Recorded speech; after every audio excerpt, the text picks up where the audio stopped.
তাইলে যুগে যুগে তাওহীদ এবং রিসালাত, হক এবং হক্কানিয়তকে বন্ধ করে দেওয়ার জন্য, থামিয়ে দেওয়ার জন্যে যে কৌশলকে হাতের মুঠোয় নিয়ে কাজ করা হয়, সেই কৌশলের নাম নির্লজ্জ বেহায়া নারী। ঠিক কিনা বলেন? নারীর কৌশল, নারীর ফাঁদ, সেখানে ফেলে দিয়ে দিন ধর্ম ইসলামকে যুগে যুগে যুগে যুগে সকাল সময় ধ্বংস করবার সমূহ ষড়যন্ত্র করা হয়েছে। নমরুদ বলল, ঠিক আছে, আয়োজন করা হলো, কোটি কোটি টাকা খরচ করে ব্যবস্থা করা হলো, নাচ গানের, বিদেশ থেকে টাকা পয়সা দিয়ে নর্তকীদেরকে আনা হলো, সব ঠিকঠাক মতো চলছে। ইব্রাহিম আলাইহিস সালাম যাবেন, বন্ধু বান্ধব এসে বলছে, ইব্রাহিম যাবা না? আমার তো মন চায় যাইতে, কিন্তু ইন্নি সাকিম, আমি অসুস্থ, এজন্য যেতে পারছি না। সবাই বলছে, আচ্ছা তুমি সুস্থ হলে যাও। কই, ইনশাল্লাহ আমি সুস্থ হলে যাব, তোমরা যাও। সবাই চলে গিয়েছে, ইব্রাহিম গেলেন না। কেন? অসুস্থ। কি বলছেন? আসলে তিনি শারীরিকভাবে অসুস্থ ছিলেন না, তিনি সুস্থই ছিলেন। অসুস্থ দুই প্রকার, একটা শারীরিক আর একটা আর্থিক বা মানসিক। আজকালকে শারীরিক রোগীর চাইতে মানসিক রোগীর অভাব নাই। ঠিক কিনা বলেন? যারা ঠিক বললেন না আপনারাও কিন্তু আছেন এই লাইনে। শারীরিক রোগীর চাইতে মানসিক রোগীর এই সমাজে অভাব নাই, অনেক মানসিক রোগী। তো হযরতে ইব্রাহিম আলাইহিস সালাম বলছেন, আমি অসুস্থ, মানে আমি শারীরিকভাবে সুস্থ থাকলেও মানসিকভাবে বড় অসুস্থ, বিপর্যস্ত, যে আজকে আল্লাহর জমিনে আল্লাহর ইবাদত বাদ দিয়ে আল্লাহর ইবাদতকে বন্ধ করার জন্য তোমরা নাচ গানের আয়োজন করেছ, এর জন্য আমি অসুস্থ, আমি যেতে পারবো না। সুবহানাল্লাহ বললেন না? আর আজকালকে যেখানে নাচ গান হয়, যদি পাঞ্জাবি থাকে এটা খুললে পকেটে নিয়ে নেয়, টুপি থাকলে এটারে নিচে রাইখা দেয়। কথা বলেন না কেন? আর যদি কাগজ রুমাল টুমাল থাকে তে মুখ টুক বাইন্দা বসে থাকে। আরে বাবা, কেউ না দেখলেও দেখতেছেন কে? আওয়াজ করে বলেন কে? এই শয়তানি নাফরমানি বাদ দেওয়া লাগবে। আপনি কাকে ধোঁকা দিচ্ছেন? কাকে ধোঁকা দিচ্ছেন? আজকে আমার ইচ্ছা ছিল যে আলোচনা নিয়ে আসার জন্য, আজকে গুনার সাইলাব হয়ে গিয়েছে, আপনি না চাইলেও গুনাহ হচ্ছে। আজকে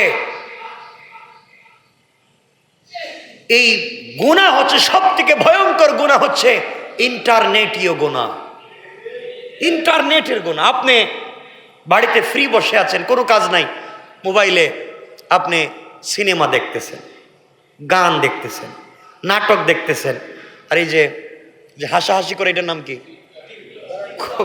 টিকটক সিনে কৌতুক, বিভিন্ন জিনিস আপনারা দেখতেছেন। এটা কি সওয়াব হচ্ছে? কথা বললেন না? আপনি অফিসে বসে আছেন মোবাইল হাতে নিয়ে, এই তো গেম নাইলে নাটক সিনেমা দেখতেছেন।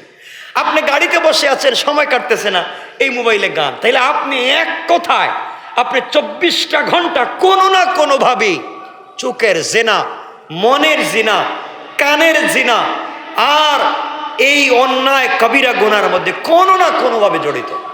কথা বলেন না কেন? না মিথ্যা বলতেছি আমি? জড়িত, গুনাহ তো হচ্ছে। তো ইন্টারনেটীয়, ফেসবুকীয় গুনাহ থেকে, ইউটিউবীয় গুনাহ থেকে আপনাকে আমাকে বাঁচতে হবে। ঠিক না? ওটা আমি জানি। বলেন ইনশাআল্লাহ। সবাই বলেন না ইনশাআল্লাহ। বাঁচতে হবে না? ভাল লাগতেছে না? অনেকে জিজ্ঞাসা করে, হুজুর যখন ভাল লাগে না, মন টন খারাপ থাকে, তখন গান শুনি। আপনারা হাসতেছেন, আরে বলে তোলু, মন ভালো নাই, কি শুনে? গান শুনে। আর সাহাবায়ে কেরামের যখন মন ভালো থাকতো না, তখন তারা সিজদায় পড়ে যেতেন। রাসূল সাল্লাল্লাহু আলাইহি ওয়াসাল্লাম বলেন, আমার যখন মন ভালো নাই, তখন আমি উঁচু আওয়াজে কোরআন তেলাওয়াত করি। সুবহানাল্লাহ। কারণ কোরআন তেলাওয়াত করলে কার সাথে কথা বলা হয়? কোরআনের প্রত্যেকটা শব্দ কার? এটা প্রথমে তেলাওয়াত করেছেন কে? আল্লাহ। যাই হোক, ইব্রাহিম আলাইহিস সালাম এক পর্যায়ে সবাই চলে গিয়েছে, তিনি গেলেন না। তিনি আস্তে করে 2-4 দিন পরে খুদার ঘরে ঢুকছেন। কার ঘরে? সবাই তো চলে গেছে, খুদার ঘরে মূর্তি রাইখা সবাই চলে গেছে। খুদার ঘরে ঢুকে কুড়াল একটা হাতে নিয়ে, কুড়াল তো চিনেন, গাছ কাটার, এটা দিয়া কোনো মূর্তির হাত কাটছে, কোনোটার পাও কাটছে, কোনোটার মাথা কাটছে, কাইটা বড় মূর্তি যেটা ছিল ওটার হাতের কাছে কুড়ালটা রাইকা দিয়ে চলে গেছে। কয়েকদিন পরে কনসার্ট, গান বাজনা শেষ হয়েছে, সবাই যার যার বাড়িতে আসছে। আইসা যখন পরের দিন ইবাদত করতে ঢুকছে, ঢুকে দেখে সর্বনাশ, মূর্তির তো অবস্থা খারাপ, হাত পাও নাই, কোনোটার হাত নাই, পাও নাই, মাথা নাই। করলোটাকে? সবাই তো আমরা ছিলাম গানে, কেউ তো এখানে ছিল না। কয়েকজন বলল বাদশাহ যাবো না, কেউ না থাকলো ইব্রাহিম ছিল, ও তো যায় নাই। নমরুদ বলতেছে যার জন্য এত আয়োজন হেই নাই, মানে যার বিয়া হের কোনো খবর নাই, আর প্রতিবেশীর ঘুম নাই, যে যার জন্য এত কিছু করার কথা তার কোনো খবরই নাই, আর হেরাই নাচানাচি করছে। এক পর্যায়ে ইব্রাহিম আলাইহিস সালামকে আনা হলো। ইব্রাহিম, তুমি বলো তো এই কাজটা কে করছে বাবা? ইব্রাহিম বলছেন আমাকে জিজ্ঞাসা করছেন কেন? নমরুদ সাহেব আমাকে কেন জিজ্ঞাসা করছেন? কেন তোমাকে জিজ্ঞাসা করব না, এগুলো ভাঙছে কে? তিনি বললেন আমাকে জিজ্ঞাসা না করে যে কাদের উপরে কুড়াল রাখা হেইটারে জিগান, যে মূর্তির কাঁধে কুড়াল আছে এর জিজ্ঞাসা করেন, সবগুলোরে পিড়াইয়া কুড়ালটা তার কাঁধে রাখছে কে? নমরুদ বলতেছে তুমি কি আমাদেরকে নিয়ে মস্করা করো?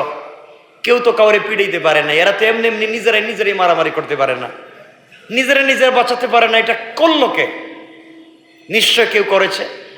ইব্রাহিম ইসলাম বললেন নমরুদ, যারা নিজেরা পিটাপিটি করলে কেউ কাউরে বাঁচাইতে পারে না, নিজের হাত নিজেকে রক্ষা করতে পারে না, পানি দিলে ভেঙ্গে পড়ে যায়, এগুলা তোমার ভাগ্যের পরিবর্তন করবে, পৃথিবীর মানুষের ভাগ্যের পরিবর্তন করবে, এটা আমি বিশ্বাস করি না।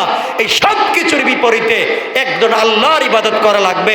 সবার সামনে দাঁড়িয়ে তুমি নমরুদের সামনে আমি দাঁড়িয়ে গেলাম, আজ থেকে তোমার রাজত্বে ইবাদত চলবে একমাত্র আল্লাহ। আল্লাহু আকবার বলেন। নমরুদ চিন্তা করলো এখন তো 12টা বাজছে, এখন তো আমার ঘরেই চলতেছে কারবার। এলাকার কিছু যুবক ছেলে পেলে এরা ইব্রাহিমকে যারা ভালোবাসে আস্তে আস্তে কাছে আসতে শুরু করলো। যারাই কাছে আসে তারাই দিন শিখে ফেলে। সুবহানাল্লাহ বলেন। নমরুদ দেখলো বিপদ ভয়ঙ্কর হচ্ছে। কি হচ্ছে? ভয়ঙ্কর।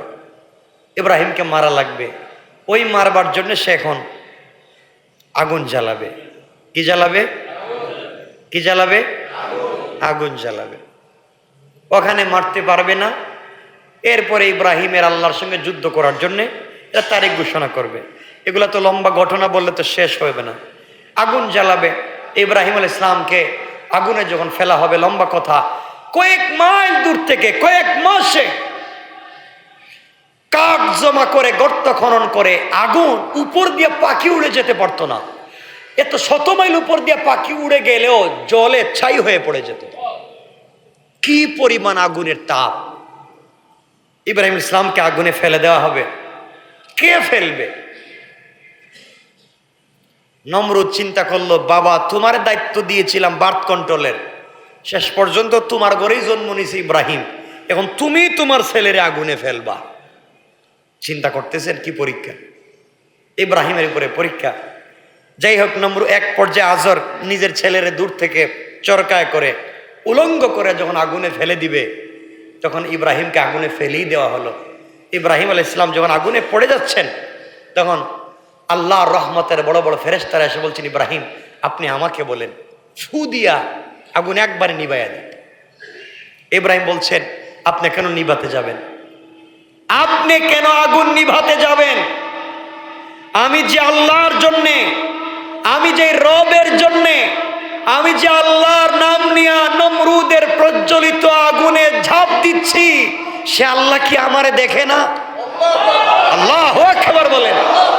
ঈমান কার নাম? সে আল্লাহকে আমাকে দেখেনি, আপনি কেন আমাকে বাঁচাতে যাবেন? আমার আল্লাহই আমার জন্য যথেষ্ট। হাসবি আল্লাহ। এজন্য পৃথিবীর একমাত্র বড় দোয়া হচ্ছে, সবাই বিপদে, আমি আপনি বিপদে পড়ে গিয়েছি, টেনশনের শেষ নাই, শুধু কষ্ট আর কষ্ট, জালেমের জুলুমের শেষ নাই, আপনি শুধু দিল দিয়ে কান্না করে বলেন হাসবি আল্লাহ, হাসবুনাল্লাহু ওয়া নি'মাল ওয়াকিল, নি'মাল মাওলা ওয়া নি'মান নাসির।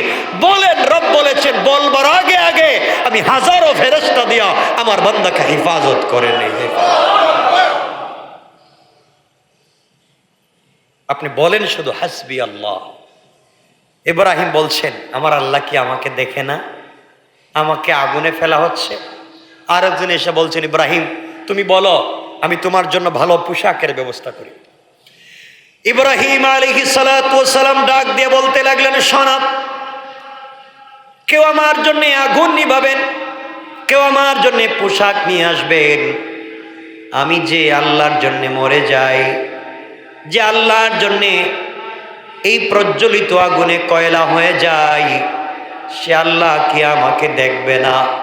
আল্লাহ যদি আমাকে জ্বালিয়ে পুড়িয়ে ছাই করে দেওয়ার পরেও তিনি শান্তি পায়, আমি ইব্রাহিম একবার কেন হাজারবার আল্লাহর সন্তুষ্টির জন্যে নমরুদের আগুনে পুড়তে চাই। আল্লাহ রাব্বুল ইজ্জত ওয়াল জালালের রহমতের সাগরে ঝুস উঠে গেল। আল্লাহর সহ্য করতে পারলেন না, আগুনকে বলে দিলেন কুলনা ইয়া নারু কুনি বারদান ওয়া সালামান আলা ইব্রাহিম। আল্লাহ রাব্বুল ইজ্জত ওয়াল জালাল বললেন ইয়া নারু, হে আগুন, তুমি আমার ইব্রাহিমের জন্য আরামদায়ক হয়ে যাও, এয়ার কন্ডিশন এয়ার কুলার হয়ে যাও, নাতিশীতোষ্ণ হয়ে যাও, বেশি ঠান্ডা হয় না, বরফ হয়ে যাবে, আমার ইব্রাহিমের কষ্ট হবে। আর এত গরম থেকো না, আমার ইব্রাহিমের কষ্ট হবে। ইব্রাহিমের কষ্ট হয় না, এয়ার কুলার এয়ার কন্ডিশনের মতো হয়ে যাও। ফেরেশতাদেরকে বললেন যাও জান্নাত থেকে পোশাক নিয়ে যাও, যে ইব্রাহিম আমার জন্য তাওহীদের জন্য আগুনে পুড়তে রাজি হয়ে গিয়েছে, ইব্রাহিমের শরীর থেকে ওরা কাপড় খুলে ফেলে দিয়েছে।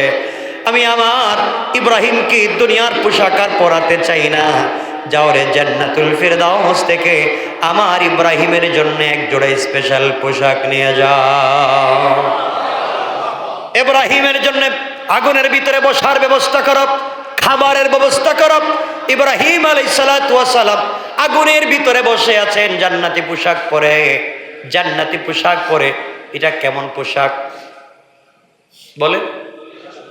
কি প্রুফ? হ্যাঁ কি? আগুনে যেটা জ্বালায় না, এটার নাম কি বলতে পারেন না? Fire proof. আগুনে জ্বালায় এমন পোশাক ইব্রাহিম আলাইহিস সালামকে পরিয়ে দিয়েছেন কে? শুধুমাত্র হাসবি আল্লাহ, আল্লাহ আমার জন্য যথেষ্ট, এই কথা বলবার কারণে। সুবহানাল্লাহ। যাক, ইব্রাহিমের জন্য খাবার আসলে এখন একা একা ইব্রাহিম থাকবেন। জিবরিল আমিনকে আল্লাহ বলছেন জিবরাইল যাও, তুমিও যাও। আমার ইব্রাহিম একা একা থাকবে কেন? দুজন একসাথে গল্প করে কাটাইয়া দিও। সুবহানাল্লাহ বললেন। আগুন জ্বালাইছে নমরুদে, আর দুজন আগুনের ভিতরে বসে গল্প করতেছেন। এই আগুন আগুনে জ্বালায় না, পরীক্ষা করে দেখা দরকার। পৃথিবীর সব আগুনে পাবলিক জ্বালায়, নমরুদের আগুনে ইব্রাহিম জ্বালায় না। নিষেধ করে দিয়েছেন কে? ঈমান কার নাম? আমার বন্ধুগণ, কিছুদিন পরে, দীর্ঘদিন পরে আগুন নিভে গেল। ছাই আর ছাই। লাঠি নিয়ে গিয়েছে যে ইব্রাহিমের লাশ তো আর পাবেই না, ছাই। যাওয়ার পরে কিছু দূর সামনে গিয়ে দেখে ছাইয়ের ভিতরে একজন লোক সুন্দর পোশাক পরে, সেজন্য জান্নাতি ফল খাচ্ছে। নমরুদ দেখলো ব্যাপার তো বহুত খারাপ। পাবলিক যারা এখানে ছিল মোটামুটি অর্ধেক অবস্থা দেখে কালিমা পড়ে গিয়েছে। নমরুদ এবার বলছে, ইব্রাহিম আর হবে না, এবং যে আল্লাহ তোমার আগুন থেকে বাঁচাইছে হে আল্লাহর বিরুদ্ধে যুদ্ধ। আল্লাহর বিরুদ্ধে যুদ্ধ করবে নমরুদ। ইব্রাহিম বললেন ঠিক আছে, যুদ্ধ তারিখ করো, মাঠ নির্ধারণ করো। ইব্রাহিম বললেন সব ঠিক আছে, কিন্তু আমার তো লাখ লাখ সেনাবাহিনী নিয়ে আসবো, হাজার হাজার সেনাবাহিনী নিয়ে আসবো। ইব্রাহিম বললেন আমার কেউ নাই, আমি আছি, আর হাসবি আল্লাহ, দোয়া একটাই, হাসবি আল্লাহ, আল্লাহ আমার জন্য যথেষ্ট, আমার আল্লাহ আছেন। তারিখ নির্ধারণ হলো, মাঠে যাওয়া হলো, হাজার হাজার অশ্বারোহী, কেউ উটের পিঠে, ঘোড়ার পিঠে, হাতির পিঠে সওয়ার হইয়া যুদ্ধের ময়দানে সবার সামনে নমরুদ যুদ্ধের ময়দানে গিয়ে মাঠে জমা হয়ে আছে, এক পক্ষ আরেক পক্ষ নাই। ইব্রাহিম বলছেন আল্লাহ, নমরুদ তো হাজার হাজার সেনাবাহিনী নিয়ে মাঠে হাজির, আর আমি যে একা, আমার যে কিছু নাই। আল্লাহ বলেন তুমি তসবিহ একটা নিয়ে যাও। ইব্রাহিম বলছেন আল্লাহ, এদিকে হাজার হাজার পাবলিক অস্ত্র শস্ত্রে সজ্জিত, আর আমি খালি হাতে। আল্লাহ বলেন যাও, তুমি না বলছো হাসবি আল্লাহ, তুমি বলছো, তুমি যাও। ইব্রাহিম আলাইহিস সালাম আস্তে আস্তে করে যাচ্ছেন। কিছু দূর যাওয়ার পরে আবার আল্লাহকে বলছেন আল্লাহ, এরা তো যাওয়ার পরে আমাকে পিটাইব। আল্লাহ বলেন আমি সেনাবাহিনীর ব্যবস্থা করতেছি, যাও। কিছু দূর যাওয়ার পরে নমরুদ বলছে ইব্রাহিম সেনাবাহিনী কই, তুমি দেখি একা? আছে, একটু পরে আমার সেনাবাহিনী আসতেছে। নমরুদ তীর মারতে শুরু করলো আসমানের দিকে। কারে মারতেছে? নমরুদ তীর মারতেছে।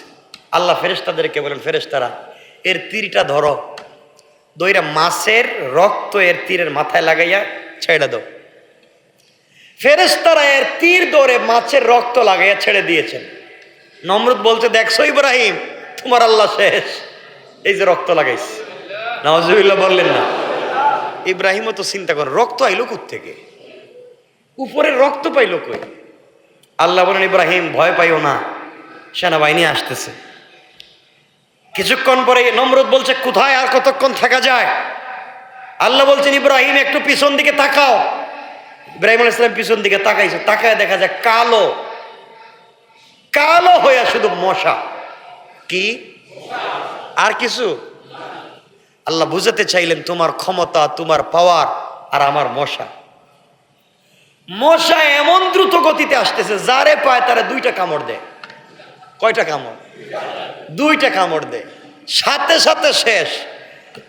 পাবলিক যেভাবে সেনাবাহিনী যে কামড় খাইয়া যে যেদিকে পায় সেদিকে দৌড়। মশা তো আর ছাড়ে না, হাতিরে কামড়ায়, গুড়ারে কামড়ায়, উঠরে কামড়ায়, পাবলিকরে কামড়ায়, যে হারে কামড়ানো শুরু করছে। ইব্রাহিম বলছে যাইও না, দাঁড়াও।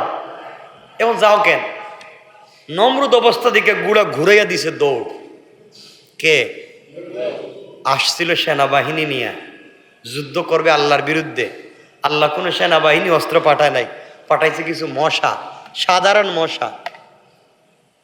আমাদের দেশের মশা দেখেন না? আগে দেখতাম মশা কোয়েল জ্বালাইলে মশা বাইরে যেত, স্প্রে মারলে মশা থাকতো না। এখন দেখা যায় কোয়েলের উপরে মশা বৈশাখ কয় ভন, মানে এটা লাগে না, এটা অভ্যাস হয়ে গেছে। মানে এত ছেঁচড়া হয়েছে মশাও, এটা কয়েলেও কাজ করে না, স্প্রেতেও কাজ হয়। চিন্তা করতেছেন বাংলাদেশের মশার কি অবস্থা এখন। এক পর্যায়ে নমরুদ যখন দিছে দৌড়, একটা ল্যাংড়া মশা, মানে বিকলাঙ্গ মশা যুদ্ধের ময়দানে আসতে পারে নাই, তার একটা পাও ভাঙ্গা। কি ভাঙ্গা? মশার পাও ভাঙ্গা, যুদ্ধ করতে আসতে পারে নাই। হে বহুত দূরে দাঁড়ায় রয়েছে, বহুত চেষ্টা করতেছে, যাওয়ার জন্য পারতেছে না। হঠাৎ দেখতেছে তার সামন দিয়া নমরুদ যাইতেছে। আল্লাহর কে আল্লাহ আপনার সঙ্গে আমার কিছু কথা ছিল। আল্লাহ বলছেন তোমার আবার কি কথা, পাঠালাম যুদ্ধে, তুমি দেখি বৈশা রয়েছ। আল্লাহ আমার তো পাও একটা ভাঙ্গা, আমি যাইতে পারতেছি না। এখন কি চাও? আল্লাহ আমার সামনে দিয়ে তো বড়টা যাইতেছে। নমরুদ তাহলে তুমি কি করবা? আল্লাহ আপনি যদি একটু সুযোগ দেন, আমার একটু বলেন, অনুমতি দেন, তাইলে আমি এটার সাইজ করে দিই। আল্লাহ বলেন তুমি যুদ্ধের ময়দানে যাইতে পারো না, এখানে বসে বসে কি করবা? আল্লাহ আপনি বলেন না। আল্লাহ বলেন আমি তোমার অনুমতি দিলাম, যাও। ল্যাংড়া মশা রাস্তায় এইভাবে বসে রয়েছে। এই যে নমরুদ তো দৌড় দিছে, ডাইরেক্ট নমরুদের নাকের ছিদ্র দিয়ে ঢুকে মগজে চলে গেছে। কোন জায়গায় গেছে? মগজে। নমরুদ তো বাসায় চলে গিয়ে ঘুমাইতে গেছে। কতক্ষণ পরেই মশায় মগজে মারে কামড়। কিরে মাথায় কামড়ায় কি? তো মাথায় যখন নিজের হাত দিয়ে থাপ্পড় মারে তখন মশা একটু বসে থাকে। তাহলে থাপড়া দিলে তো ভাল লাগে। আল্লাহ বলেন কিও ক্ষমতাবান, বহুত ক্ষমতার না পাওয়ার দেখাইছিলা, এবং নিজের হাতে নিজে থাপ্পড় খাও। কতক্ষণ থাপড়া দিলেই দেখে ভাল লাগে। কিছুক্ষণ থাপড়াইছে, একা একা নিজে নিজে নিজের মাথায় থাপড়াই থেকে ভাল লাগে কোন? তো আপনারা কিছু বললেন না, ভাল লাগে? একটা লোকরে নির্বাচন করছে, মাসিক বেতন দিব ধরেন 10,000 টাকা। তোর কাজ কি? তোর কাজ আমার মাথায় থাপড়াইবে। আল্লাহকে বহুত ক্ষমতার পাওয়ার দেখাইছে, এবং নিজের হাতে নিজেই থাপ্পড়, নিজের টাকায় নিজে কর্মচারী রাখছো, নিজের মাথায় থাপ্পড় খাও। এটা হলো ক্ষমতার বাহাদুরি। থাপড়াইতে থাপড়াইতে কয়দিনই এক কাজ করা যায়। হে বলতেছে স্যার এত বছর থেকে থাপড়াইতেছি, বেতন যদি না বাড়ান আর থাপড়াইতাম না। নমরুদকে যা বেতন বাড়াইয়া দিলাম। আবার হাত দিয়ে আর মারতে পারতাম না। তাহলে কি দিয়া? কয় কাঠের চাইতে একটু নরম আর তুলার চাইতে একটু ভারী। কি কয়? চামড়া। চামড়া দিয়ে মারলে মনে আপনার ভাল লাগবো। কয় তাহলে একটা চামড়ার জুতা বানাই আমার। আল্লাহ কয় শেষ পর্যন্ত তোর জুতা দিয়েও পিটাবো। এখন জুতা দিয়ে মাথায় পিটাইলে মশা একটু সময় বিশ্রাম নেয়, তার ভাল লাগে। আল্লাহ বলেন এটাই তোমার শাস্তি। লম্বা কথা, একদিন মারতে মারতে মারতে মারতে কত বছর ধরে এক চাকরি আর ভাল লাগে না। নিচে একটা নমরুদ ঘুমাইছে, হাতে নিচে একটা মোটা কি কয় গদা বা লাঠি, এটা হাতে নিচে। যে আগে যে দরজায় যে লাগাইতো গ্রামগঞ্জ, যেটা নাম কি? যেটাই হোক, এটা মুঠা গাসা নাকি তা কয়? দাসা। আচ্ছা যেটাই হোক, দাসা হোক আর গদা হোক আর মুগুর হোক, ওটা ভারী একটা মুগুর। এত বছর থেকে থাপড়াই জুতা দিয়ে পিটাই ভাল লাগে না। দিছে এক বাড়ি মাথায়, মাথা 2 টুকরা। মশা আস্তে করে বাইরে গেছে, বন সালাম আলাইকুম, আমার কাজ শেষ, আমি গেলাম। মশা বাইরে চলে গেছে, নমরুদ মরে পড়ে রয়েছে। আল্লাহ বলেন নমরুদ এত এত ক্ষমতা, আনা রব্বুকুমুল আলা। শেষ পর্যন্ত মশায় তোমার জিন্দগি শেষ করলো। ইব্রাহিম আলাইহিস সালাম পরীক্ষা ফেইল না ফাঁস? সবাই জুড়ে বলেন। আরো ফাঁস করতে করতে সামনের দিকে যাচ্ছেন। 30টা 35টা একটা একটা পরীক্ষা পরীক্ষা করতে করতে করতে করতে বিয়ে শাদী করলেন। বিয়ে করছেন কারে? হজরতে সারা। হজরতে সারাকে বিয়ে করেছেন। আবার পরীক্ষা, কোনো বাচ্চা হয় না। কি হয় না? সারার খিদমতের জন্য একটা মেয়ে রাখছেন, খিদমত করবার জন্য। ওই মেয়েটার নাম হজরতে হাজরা। সারা বলছেন স্বামী, আপনার স্ত্রী আমি কত বছর হয়ে গেল ঘর সংসার করি, বৃদ্ধ তো হয়েই গিয়েছেন, এটা বাচ্চা নাই, বিয়ে শাদী আর একটা করে ফেলেন। ইব্রাহিম বললেন না, আমি আবার মেয়ে কোথায় পাবো? না, আমার পছন্দে বিয়ে দিব, আমার পছন্দে আপনাকে বিয়ে করাবো, দ্বিতীয় বিয়ে। হজরতে সারায় নিজের পছন্দে হাজেরাকে বিয়ে দিলেন। সুবহানাল্লাহ বলেন, সুবহানাল্লাহ বললেন না? এখানে এসে এখন আলোচনা চলে যাবে অন্যদিকে, লম্বা আলোচনা। এখন হজরতে ইব্রাহিম আলাইহিস সালামের সারার ঘরে বাচ্চা না হইয়া এখন বাচ্চা হবে হাজেরার গর্বে, ইব্রাহিমের ঔরসে।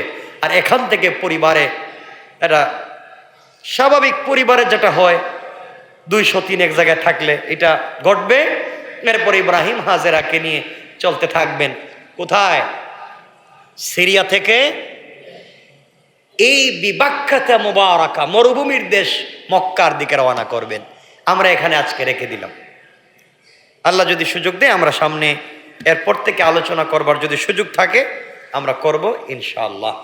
আল্লাহ আমাদেরকে কবুল করুক। এতটুকু তো মনে থাকবে ইনশাআল্লাহ। তাহলে ইব্রাহিম আলাইহিস সালামের জিন্দিগির এই অল্প আলোচনা আমরা জানলাম যখন ইব্রাহিম একটা পর্যায়ে এসেছেন, হজরত ইসমাইলের জন্মের সময় আসতেছে। তো ইসমাইলের জন্ম না হলে কাবাগরও নির্মাণ হচ্ছে না, কারণ কাবাগর নির্মাণ করেছেন বাপ ছেলে, ঠিক কিনা? আর কাবাগর নির্মাণ না হলে হজ্জের আনুষ্ঠানিকতাও আসছে না, ঠিক না? তাহলে এগুলো না আসলে আমরা এই কথায় আসতে পারতেছি না, এই জন্য ওই জায়গায় রেখে দিলাম।